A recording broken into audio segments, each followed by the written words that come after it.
एक दिन एक जुल्हा कपड़ा बुन रहा था। तभी उसकी लकड़ी की टेबल टूट गया। उसके बाद उसने अपनी कुल्हाड़ी उठाई और किसी लकड़ी की तलाश में निकल पड़ा ताकि उसकी सहायता से अपना टेबल ठीक कर सके। उसको एक बड़ा पेड़ दिखा। वो सोचने लगा, अगर मैं इस पेड़ को काट लूं तो मुझे बहुत सारी लकड़ियां मिल जाएंगी और मैं उसे बुनाई के सारे औजार बना लूंगा। उसने कुल्हाड़ी उठाई और पेड़ को काटना शुरू कर दिया। तभी उस पेड़ पर रहने वाले जिन ने बोल पड़ा, यह पेड़ मेरा घर है, मैं तुमसे रिक्वेस्ट करता हूँ कि इसे मत काटो। जुल्हा ने जवाब दिया, मेरे पास इस पेड़ को काटने के अलावा और कोई दूसरा रास्ता नहीं है। जिन ने फिर रिक्वेस्ट किया, बोला कि मैं जादुई जिन हूँ, मैं तुम्हारी हर इच्छा पूरी कर सकता हूँ, बस तुम इस पेड़ को मत काटो, तुम जो भी मांगोगे मैं तुम्हें दूंगा। जुल्हा यह बात सुनकर बहुत खुश हुआ क्योंकि पेड़ पे रहने वाला जिन उसकी हर इच्छा पूरी करने का वचन दे रहा था। हालांकि उसने जिन से अत्यधिक होशियारी दिखाते हुए कहा, मुझे इस बारे में अपनी पत्नी से बात करनी पड़ेगी, तुम वेट करो, मैं अभी आता हूँ। इतना कहकर वो जल्दी जल्दी भागा अपनी पत्नी से राय लेने के लिए। रास्ते में उसे एक दोस्त मिला। दोस्त से भी उसने सलाह ली।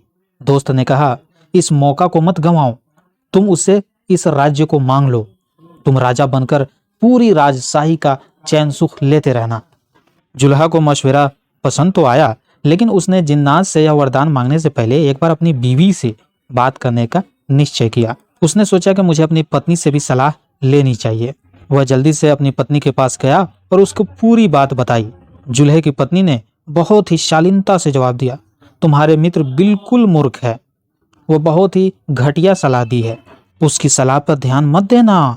फिर बोली, तुम बदले में एक और सिर और एक जोड़ी हाथ मांग लो, तब तुम एक साथ 2 कपड़े बुन सकोगे।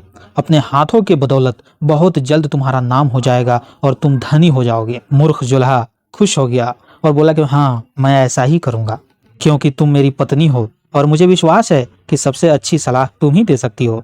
जुल्हा लौटकर जिन्नात के पास गया और उसने बोला, मुझे एक जोड़ी हाथ और साथ ही एक सिर दे दो। जैसे ही उसके मुंह से यह बात निकली, वैसे ही एक और सिर उगाया, साथ ही 2 हाथ भी निकल आए। जुल्हा खुश होकर अपने घर की ओर चल दिया। रास्ते में उसे गांव वाले मिले। गांव वालों ने 2 सिर और 4 हाथ वाले आदमी को देखकर डर गए। वे समझे कि ये कोई राक्षस आ गया है। सारे लोगों ने मिलकर उसे घेर लिया और उसे पीट पीट कर मार डाला। पत्नी की सलाह मानने के कारण बेचारे जुल्हे को अपनी जान गंवानी पड़ गई।